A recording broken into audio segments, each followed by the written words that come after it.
I graduated from HB in the class of 2011, and I'm currently a corporate transactions attorney here in Cleveland. First of all, let me start off by saying we're so thrilled to have you all here with us this year. As you know, we haven't been able to gather in person in 2 years, so we're particularly grateful to have you all here. So thank you for carving out the time to be here with us. The past 2 years have been very difficult for all of us. We've had to deal with isolation, new challenges with schools and daycares being closed, and unfortunately there's been tremendous loss that many people have had to endure. During this time, we've learned to use technology in new ways, and in some respects, those avenues have previously been available, but we weren't really using them to their fullest potential. 2 days ago, the class of 1952, who are celebrating their 70th anniversary reunion, gathered for a class party via Zoom. And so it's wonderful to see classmates gathering virtually to celebrate themselves in HB and to reconnect. We hope you enjoyed the events yesterday. I know many of you had the opportunity to interact with students, watch presentations given by teachers, and attend the Brown and Gold reception.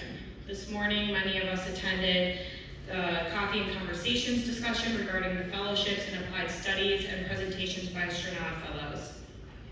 We're always trying to incorporate new activities that alums enjoy while also highlighting the many advancements of the school.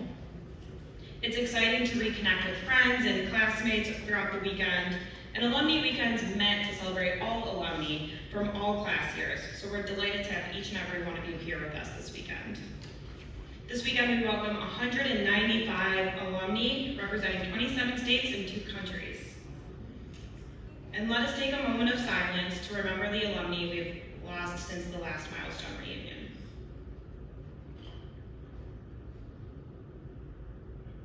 Thank you. I'd like to specifically recognize this year's milestone reunion years. So when I call your class, please either stand or wave to be recognized. 1942.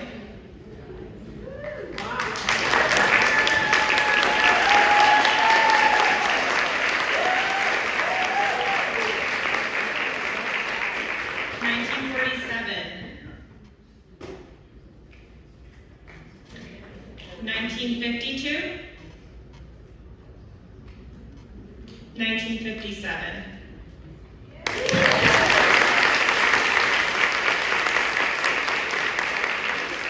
1962,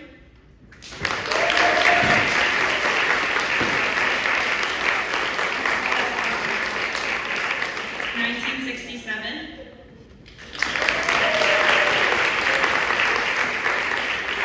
1972,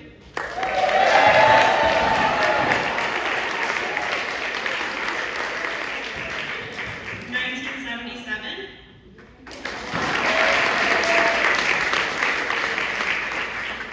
1982,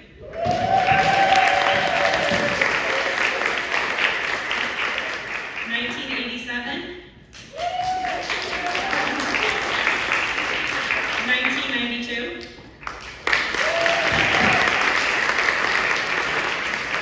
1997, 2002,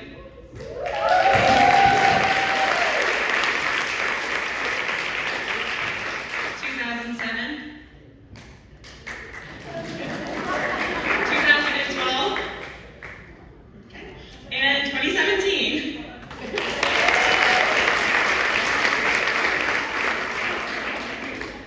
I would also like to take a moment to recognize and thank those attendees. We also want to say 1939. 1939.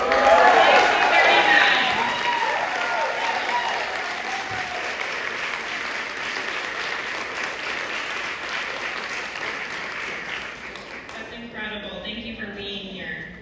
And we also want to recognize the attendees who are unable to celebrate their milestone reunions the past 2 years, but are here celebrating with us today. So also, please stand and recognize, or stand or wave to be recognized. So 1960,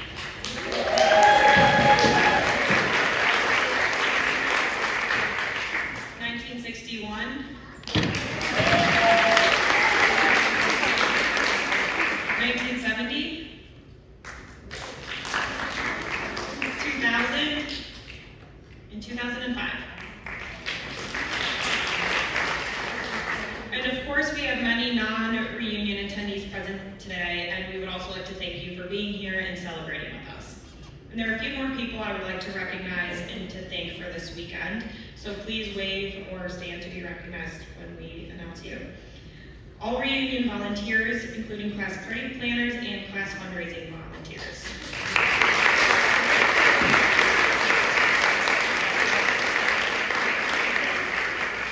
All past presidents and Alumnae Association.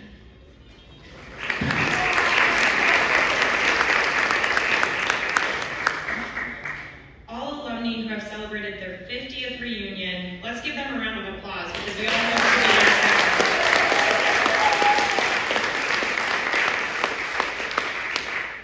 And then our class correspondents.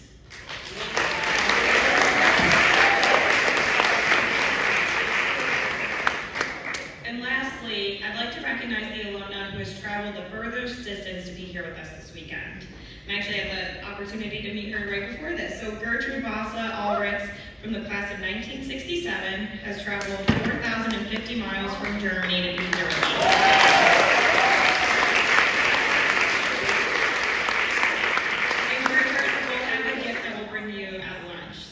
Without further ado, I'd like to welcome Elizabeth Falco, class of 2001 and president of the National Alumnae Association, to the podium.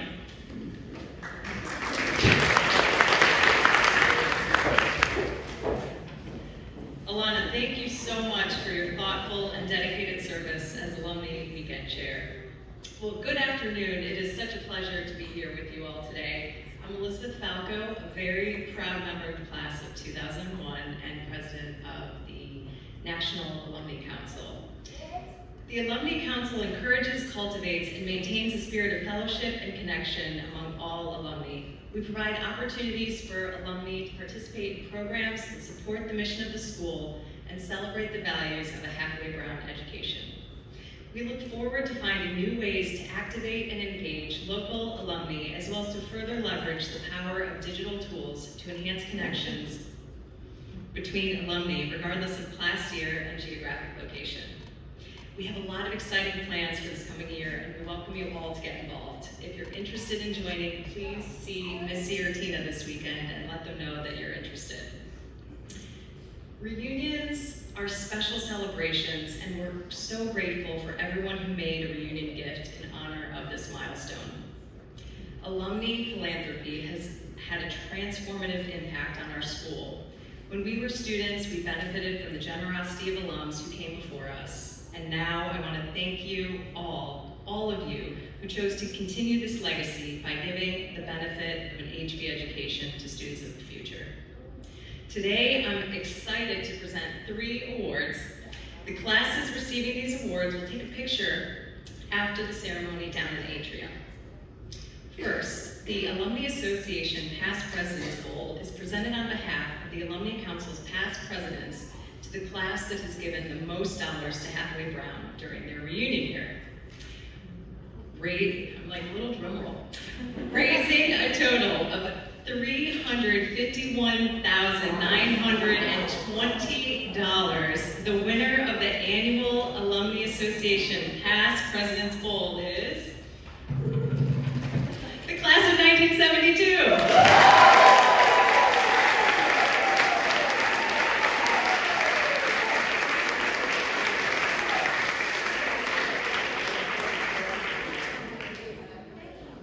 You guys are a force to be reckoned with. Unbelievable. The next 2 awards celebrate the classes that represent the highest participation in giving to HB, truly exemplifying the idea that every single gift matters and that our collective impact is just as meaningful as an individual gift. The Young Alumnae Participation Award is presented to the class up to 15 years after graduation with the highest percentage of participation. That was very cool. This award goes to the class of 2012 with an amazing 20% participation rate. 2012, can you say?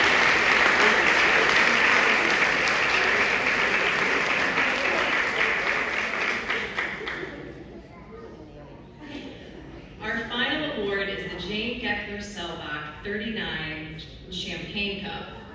This annual award recognizes the class with the highest percentage of participation during their reunion year. This year, it shouldn't be any surprise, the award goes to the class of 1972.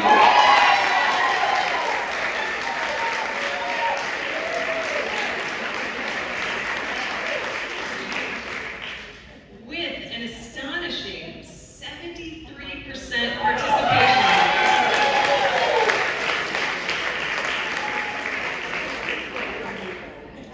In true HB fashion, of course, I mean, this is aspirational here. We all have to take notes here. Exceeding their goal of 72 percentage points from previous years. This class is also celebrated with a champagne toast at lunch, so congratulations.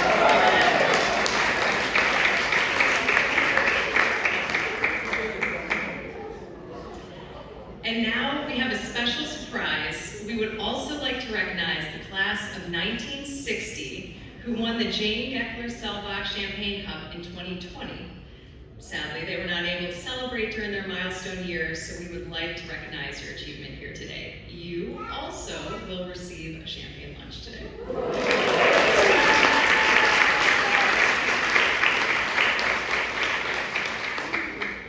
So we look forward to taking class photos afterwards as we move into the atrium, and let's give one more round of applause for all of our winners here today.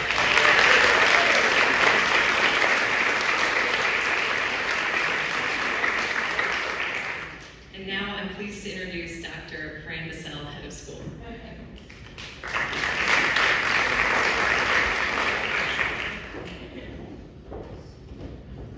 Thanks, Elizabeth. And thank you all for coming back to North Park, to your alma mater, and thank you for your generosity.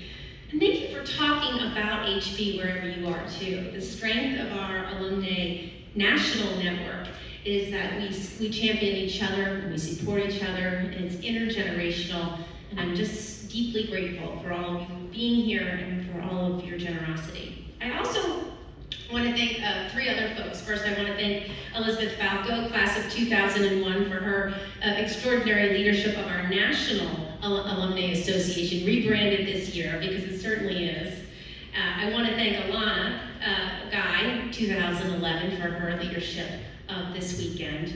And I also want to thank Helen Rankin Butler as the chair of our Board of Trustees. She's been chair for the last 5 years, and it's been an extraordinary partnership between she and I and the entire board. So thank you. And yeah.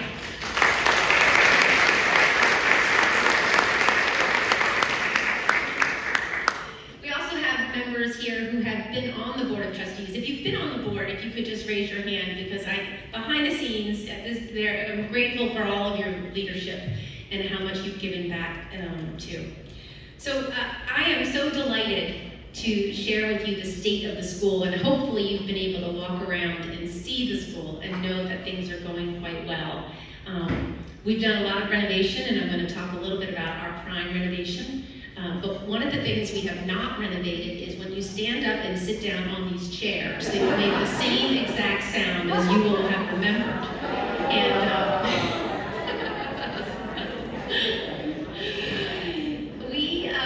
we began the school year this year knowing that Jamie Morse, an iconic art teacher, was retiring after 39 years. We celebrated him last night at the Brown and Gold reception.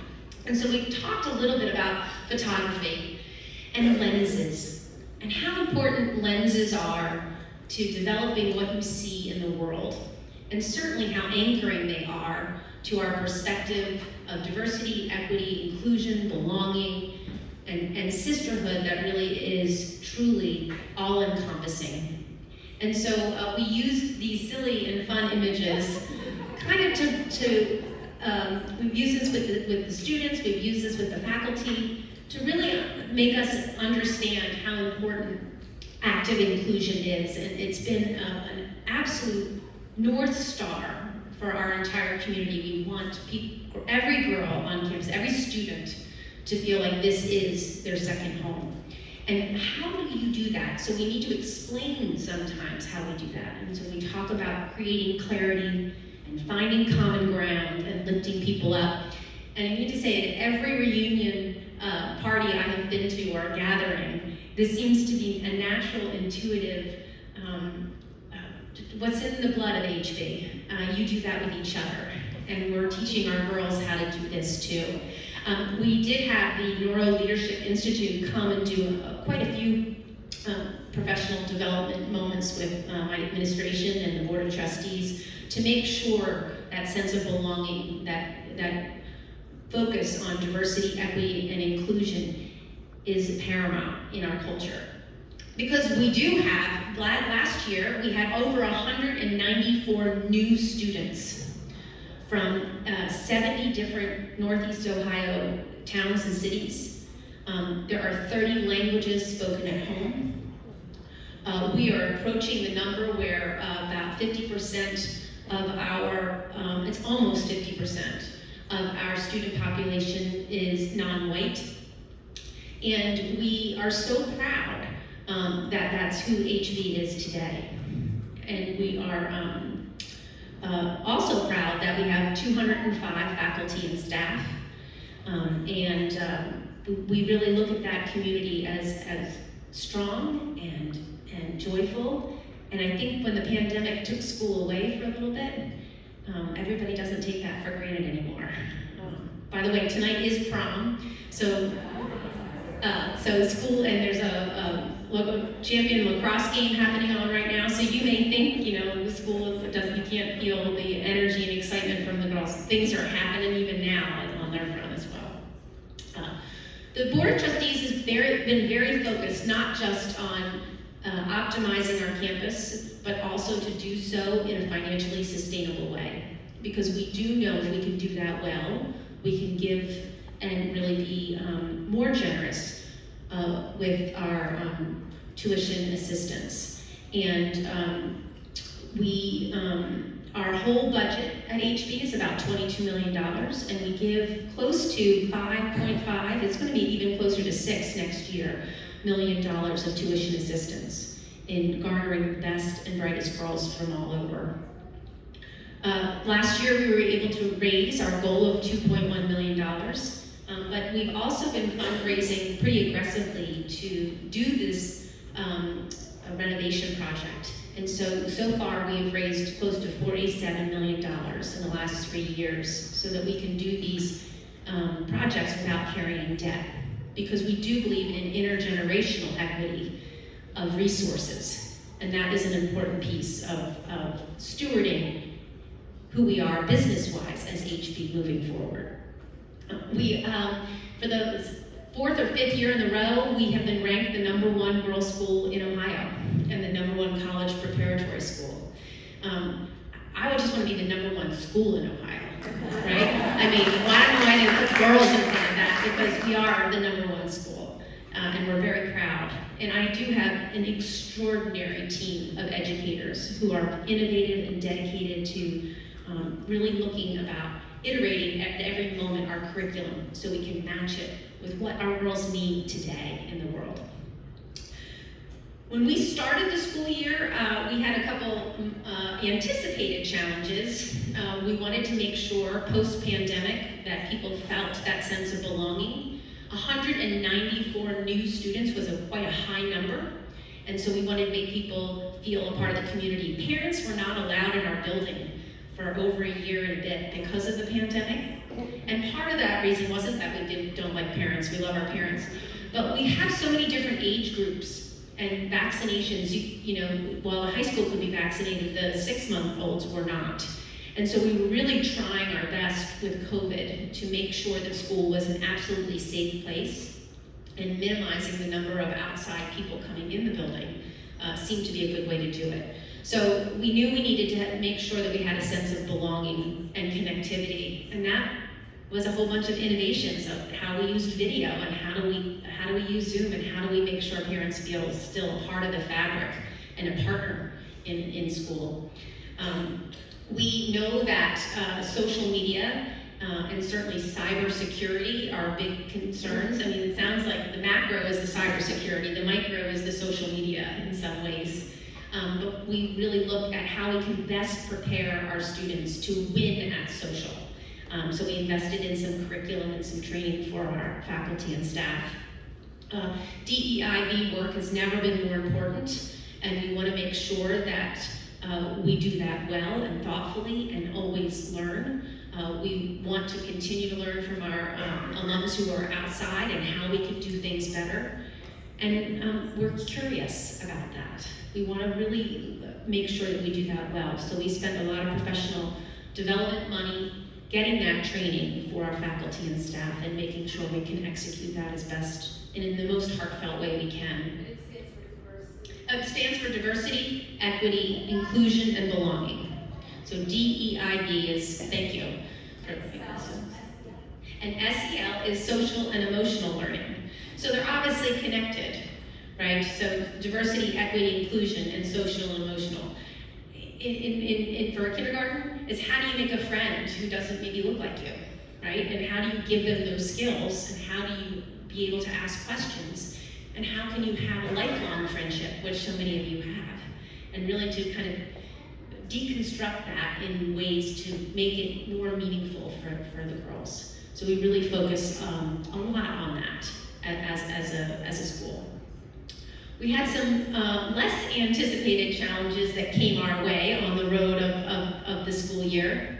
ACT and SATs, when you're applying to college, many colleges have made them more optional, and that has changed the landscape of college a little bit.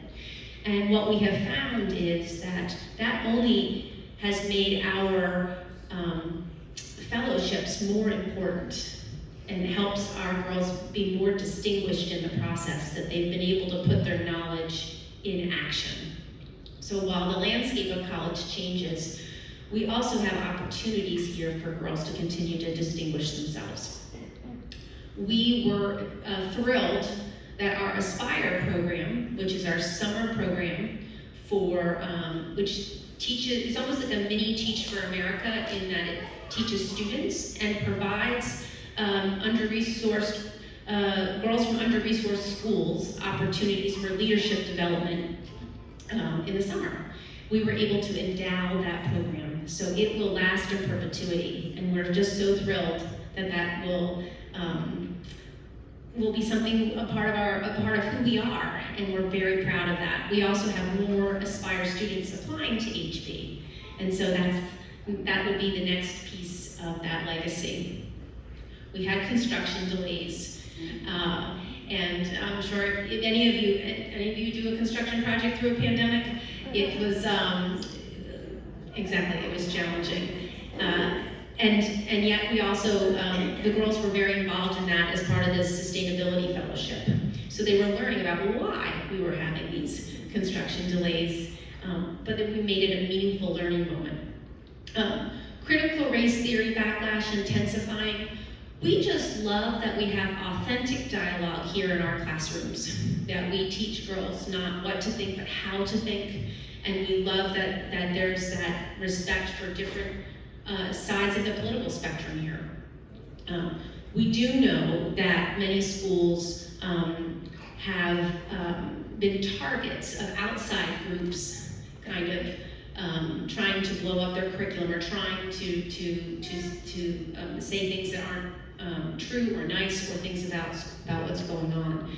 And so while that did not happen here at Halfway Brown, it did happen at Columbus Academy and did happen at a bunch of other different independent schools. And so we wanted to make sure that that we could do our best to be authentically real with the girls in the classroom while not necessarily having to deal with some outside influencers, maybe that don't have any connection to school,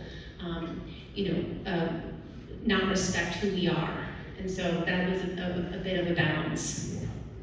We also, Sherry Hominy is in the room in the back, and she was our COVID captain or COVID queen. And that's a big job in the last 2 years, and so I'm deeply grateful for her. But we've had to, every different age group has a little different vaccination rate or able to get vaccinations or different rules about quarantining. And she did a beautiful job helping us be able to make sure that each child felt safe. So those were the less anticipated challenges. But having said that, what we really love is listening to alums. And I thought I would just let you know that, I think I went to 5 or 6 different cities with the alumni and advancement team. And oftentimes when I go and I ask the alums, so, what's on your mind? Roseanne Winsack said, hey, can I give in cryptocurrency? I never got that question. And I thought, wow, I need to know. The answer is now yes, you can. And which was really exciting that an alum was pushing us out of our comfort zone with regards to advancement and development. But more than that, she gave money and she gave cryptocurrency, but she wanted the girls to understand it. So now in our business and finance fellowship, we will have an investment club that focuses specifically on cryptocurrency. And she has seeded the money for that group to work. And so we are on the cutting edge in the next frontier. We were the first girls' school in the country to accept cryptocurrency, and we really are leaning into this so that the girls can understand it better. One of my most favorite stories is we really love our libraries. And I meet with the librarian once a month, and I keep asking her, are girls reading more or less books? Are they reading on iPads? What's going on? And she said to me that circulation has never been higher in our library, and part of that is book talk. And I don't know if you know anything about book talk, but girls can give each other recommendations. And heading into summer, they're very excited. So this would be an example of how do you win at social media. This would be a winning moment of social media. How do you create that energy around a love of a book or love of a genre or with your friends? And so book talk is very popular here at HB. This is me in the snow. And I was going to this is me to remind myself to tell you my very favorite story of the whole school year is we did have one snow day this year. And it was on a Thursday. And oftentimes, you don't call a snow day because Northeast, they say the weather's going to be something and then it turns into something else. But this was an imminent snowstorm and we needed a snow day. And the teachers needed a snow day. And so I called the snow day on Wednesday at 2:30, which that's very unusual, which made me very popular. So the kindergarten, and part of it was that the teachers could put extra books and extra worksheets in the, to prepare the kids that they all knew they were not going to have snow. But the kids didn't know yet. And the kindergarten teachers went down to PE to pick up the class. Kindergarten had just had gym. And when they, were saying, okay, we're going to walk through the hall, and when we get back to the classroom, I'm going to tell you about a really exciting surprise. But we're going to make sure we walk in a straight line and make sure keep your hands to yourself. But there is something that's so exciting. And one of these little girls just got so excited. She started to bounce up and down. And she looks at her PE teacher and she goes, "Ooh, the surprise! I really hope the surprise is math."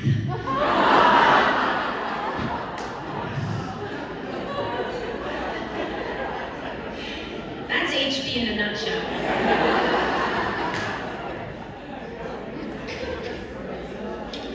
The other funny moment from this school year is I asked a 5th grader, what do you like most about HB? And she goes, I really love the tests.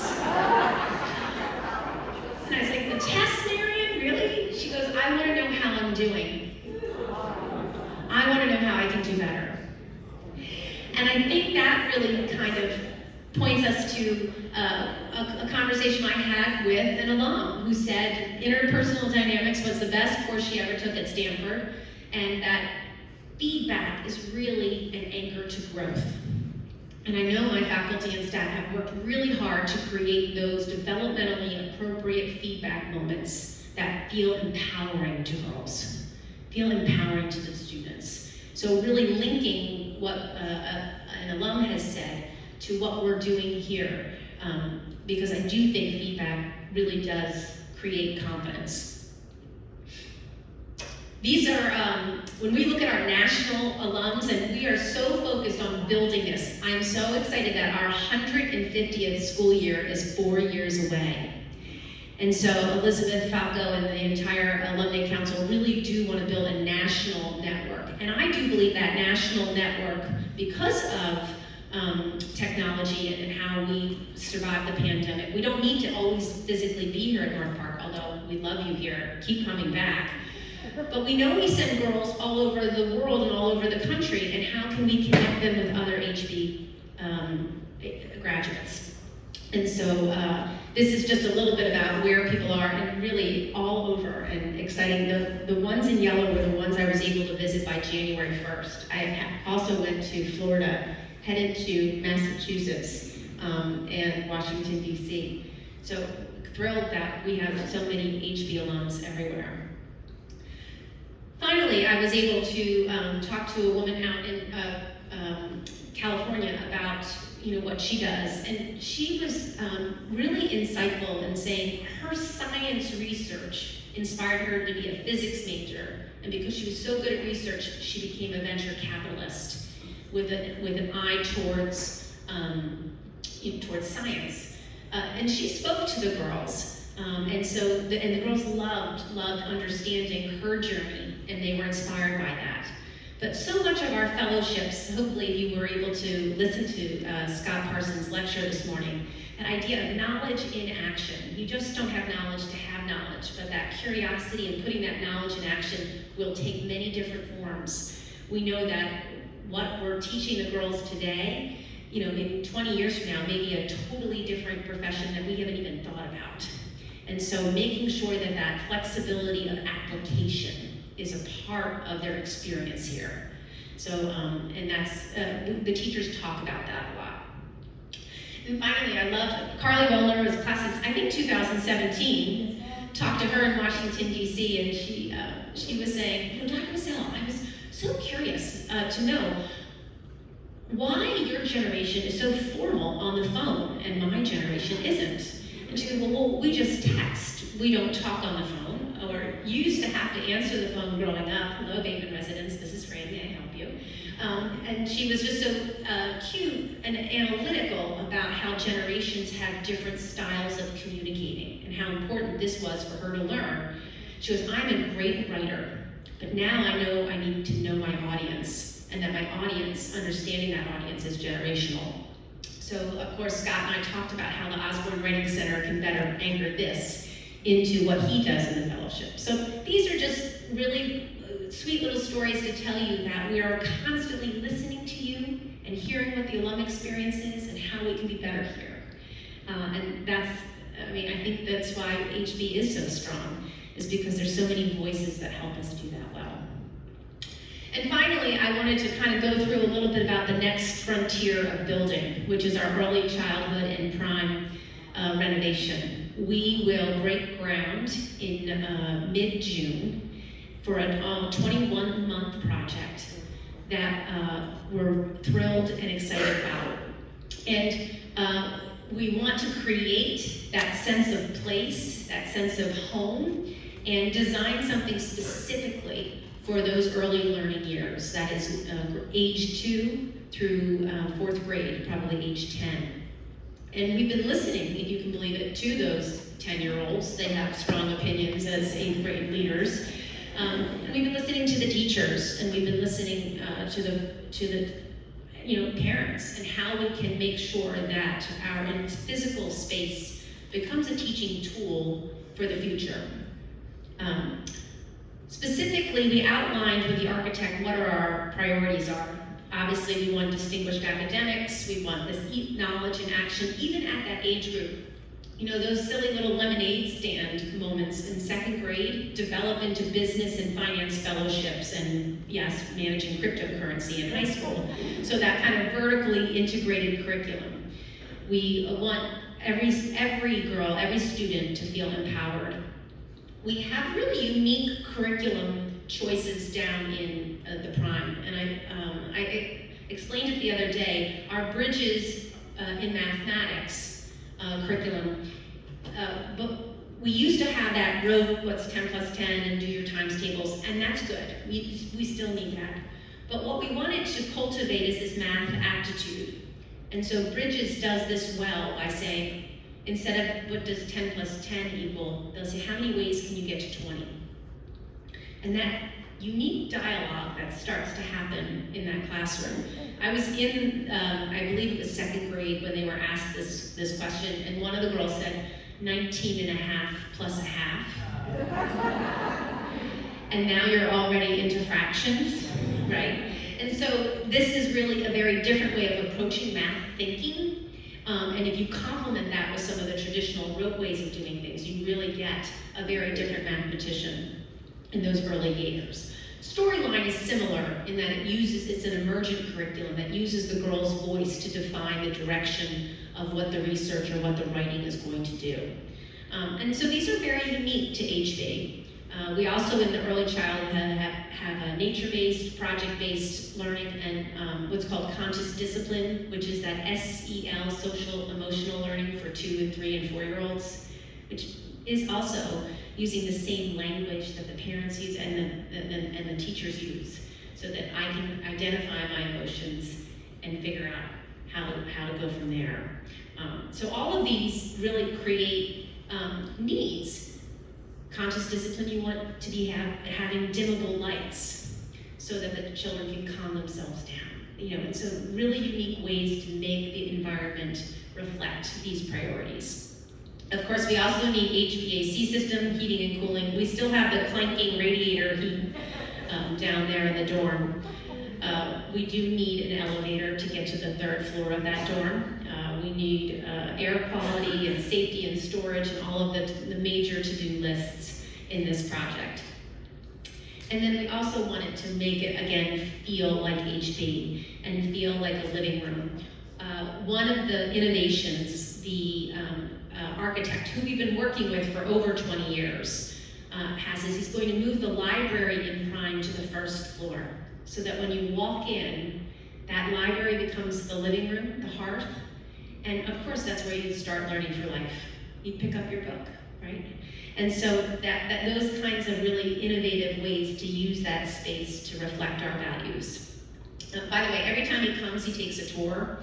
And when I was first year, this is my 6th year, so 6 years ago he came for a tour, and I said, you know your way around. You've been here 20 years. You built the pool. You built the atrium. Why do you still need a tour? And he always says he wants to hear from the students what their experience is and what they're saying about their spaces and what they love.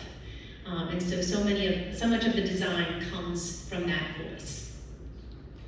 So here are some of the visionings that the architect has. This is the library.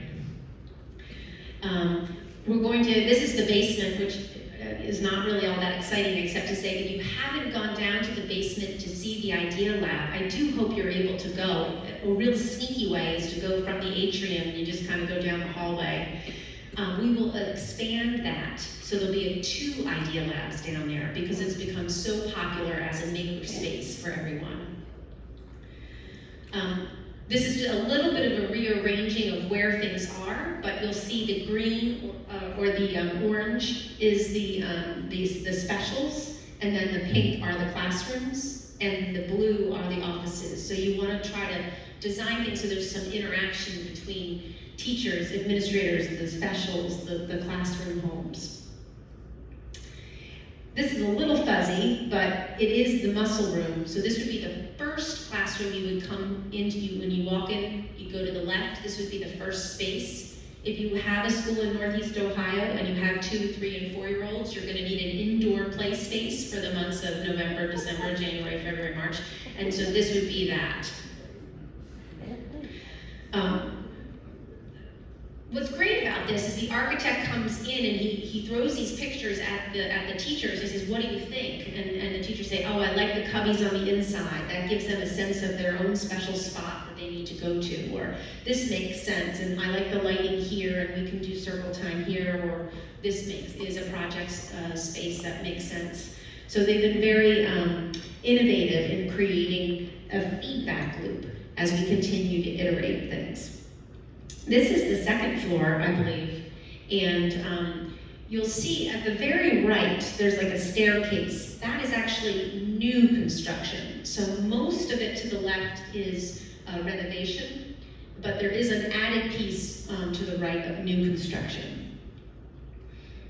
This would be the music room, which would also double as a performance space on the second floor. The architect was playing with this idea because he was excited about the atrium being such a defining spot for who we are and who we become, and how do we create that maybe mini atrium-esque or link it architecturally to an entranceway into the prime. We heard from parents, please let there be stroller access on the way in, not just wheelchair access. So that's also a big priority. We also heard from a teacher and a mom, we love that the kids go out and get muddy, and dirty fingernail curriculum. But where do you clean off the boots? So hopefully in this little area will be a little bit of a boot cleaner offer space as well. And this is the highest, the third floor of the dorm. And we love that art is a destination up there and has a big space because there's a lot that goes on, both 3D and clay and sewing, as well as understanding the history of art and painting and all sorts of things. By the way, you may ask why there's a men's room. You have to have the building codes in Shaker force you to have the same number of men's rooms as you have women's rooms. I know, so we can change it once we build it, but when we submit the plans, we actually have to show that it's a men's room. This would be looking at the new construction side of things from the playground. Anyway, we're so proud of how this campus is coming along and how much the girls and the faculty are a part of the conversations. And I'm happy to update you. Happy if you have questions at lunch. Happy to answer anything's on your mind. I am just honored and just so proud, and I feel it's such a privilege to be the leader of this extraordinary school because the girls here are really amazing, and it's always a privilege and honor to meet the graduates here. Somebody said to me last night, you have to say that. And perhaps I do, but what I really say, I honestly love hearing your stories and your wisdom. And we rely on you and your voice as we iterate what we do here. And I'm just deeply grateful for all the ways you give back to your alma mater. So now I'd like to, now we have the presentation of the Alumnae Awards. So thanks for listening tonight.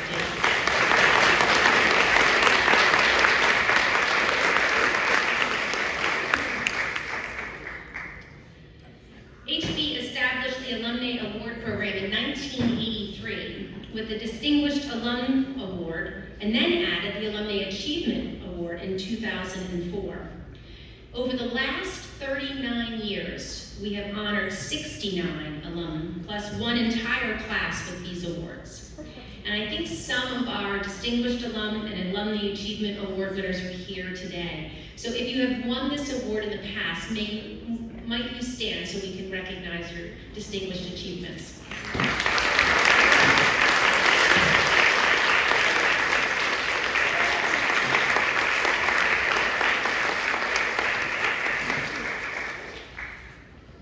Each year, HB presents the Distinguished Alumnae Award to individuals who have made significant contributions to HB and the community at large. The award honors alumni of Hathaway Brown who have demonstrated exemplary service in a professional and volunteer endeavors. And this year, we're honored to recognize 3 women who, with this award. 2 from the class of 1972, who are here celebrating their 50th, and 1 from the class of 1982, celebrating her 40th. Our first honoree is Ann Ford, class of 1972. Ann, why don't you come in?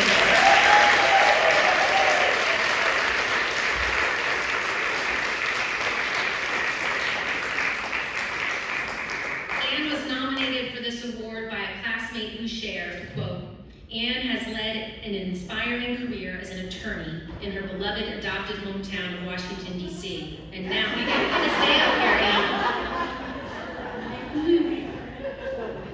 Now, at an age when many classmates are retired, she joyfully continues her high-profile career at DLA Piper, a global law firm where she has served as a managing partner and now an executive director. An expert in intellectual property law, she headed the firm's U.S. trademark, copyright, and media practice, and is a member of the firm's global board and its executive committee. Today, we honor Anne for her achievement in the field of law, and I'm pleased to present the 2020 Halfway Brown Distinguished Alum Award to Anne Ford.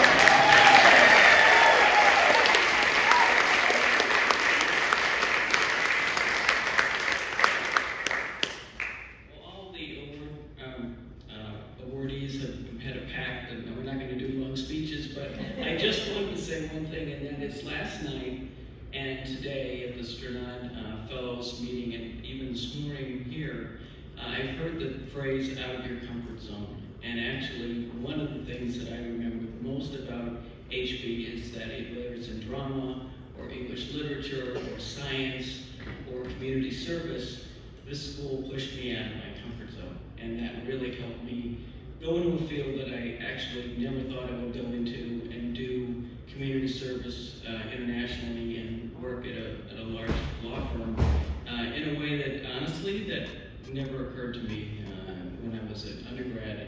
But I think I really pulled a lot of that resilience out of this experience, so I wanted to thank HB for that. So thank you so much.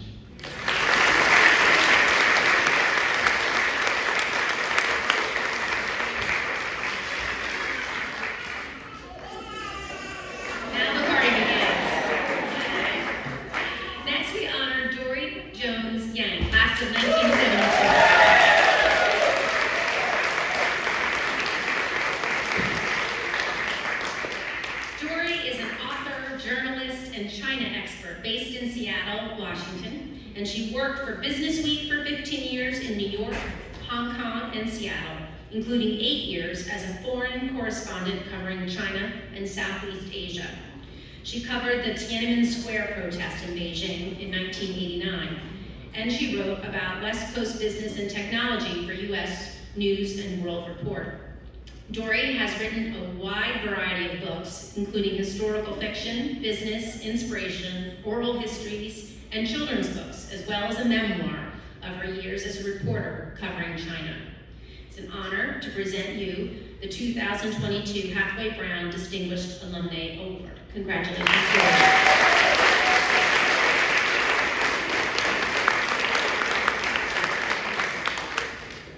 Well, I just wanted to say thank you very much to HB for the Alumnae Award. It's quite an honor. And also, thanks for the education. We had a really great education here. But also, as a member of the class of 1972, I didn't realize how distinguished we really were, except I was the editor of the HB 50th Reunion Memory Book. Thank you to HB for doing that for us. And when I read about all the other people of my class, I thought, what are they doing honoring me? Because we have so many interesting and diverse backgrounds. So I love my class. So.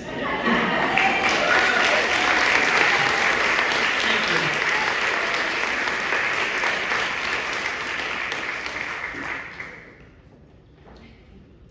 you. Next, we honor Maria Horn, class of 1982.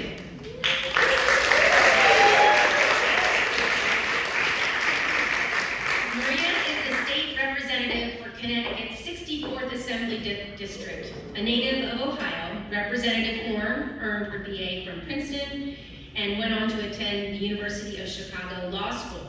And before beginning her law career, Representative Horn spent 4 years working as a corporate finance at J.P. Morgan. Her legal career included work as a law clerk for a federal judge and for the firm Du Bois and Plimpton before joining the U.S. Attorney's Office for the Southern District of New York as Assistant U.S. Attorney for the Criminal Division. She was elected to her current office in 2018. and it's a thrill to present the 2022 award, Distinguished Alumnae Award to Representative Maria Horn.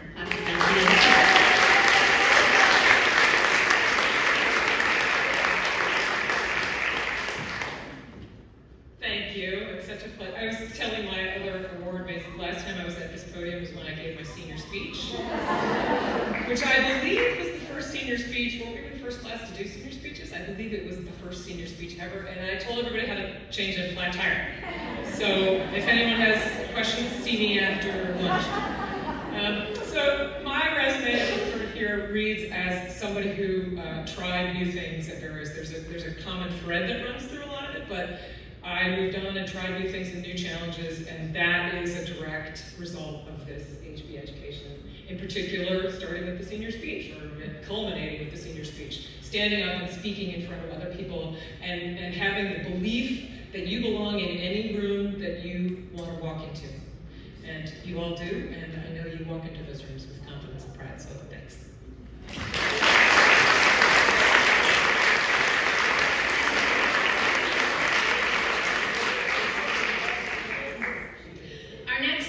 Is the Alumnae Achievement Award, which is presented to an alum in recognition of significant accomplishments in her professional or civic roles.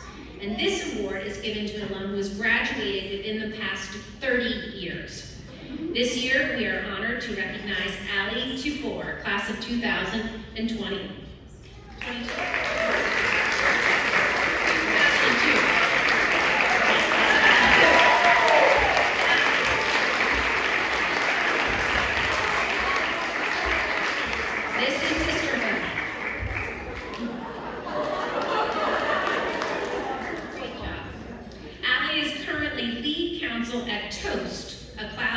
Restaurant software company, as an aside, that the HACCAT used in the pandemic as well. As lead counsel, Ali oversees all legal and compliance aspects of one of Toast's 5 business units, the payroll and team management line of business. She advises stakeholders on general, corporate, transactional, and regulatory compliance matters. This includes analyzing and mitigating risk, counseling teams to develop, market, and maintain compliant products and services, and drafting and negotiating commercial agreements. Prior to stepping into the lead counsel role, Ali served as Toast's employment counsel, advising the company and leadership on an array of domestic and international employment law issues, and ensuring company compliance with the ever-changing federal, state, and local laws. Before joining Toast, Ali was assistant general counsel at the international footwear brand Clarks, where she managed and advised U.S. subsidiary on employment law matters there.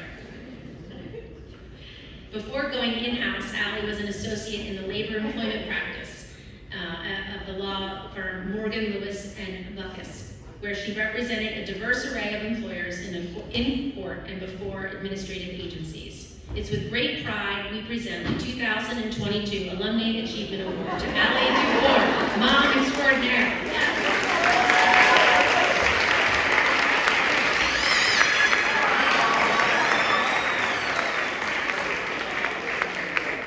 I'm sorry, Grace. It sounds like Grace wants to make a speech.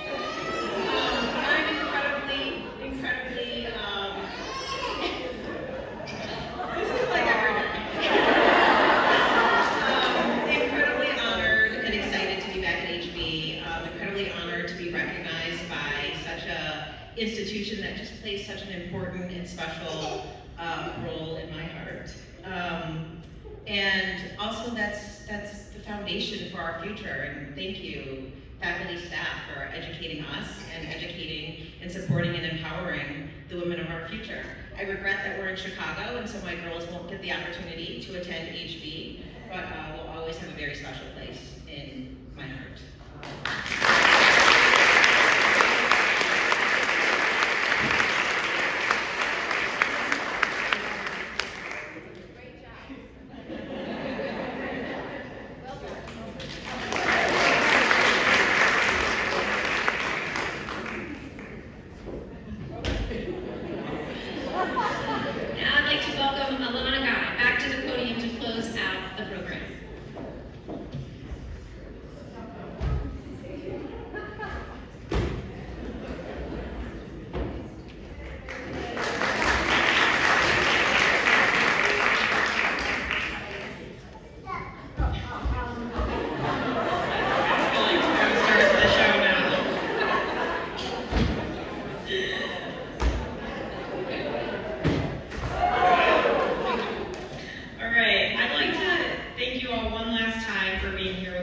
weekend.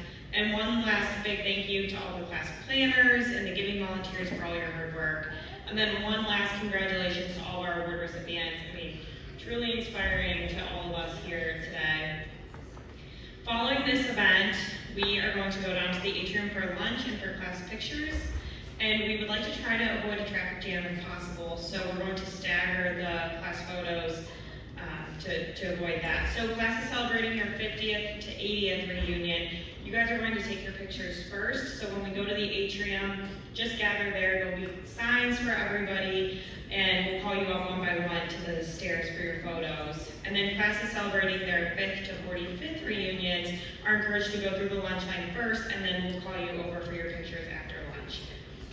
Classes 1972, 2012, and 1960, you'll also take photos with the awards that you won.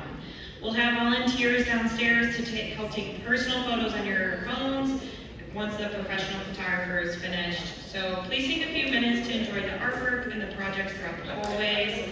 The 4th grade class recently did their Notable Women projects, and those are on display in the atrium, and they were a really big success. Please also see the prime renovations that we heard about earlier today. Those are on display on the way to the lobby. And following lunch, please don't forget to stop by the Idea Lab open house, which houses the latest in digital fabrication equipment and electronic design software and tools. Director of Fellowships in Technology Innovation, Leah Ridgway Jackson, class of 99, will lead the interactive project down there. And then also just a reminder about the 4-school reception tonight at US's Honey Valley campus from 5 to 7. So best wishes to all of you as you enjoy your class parties later tonight. And I think we're going to all sing the alma mater together. Before we go.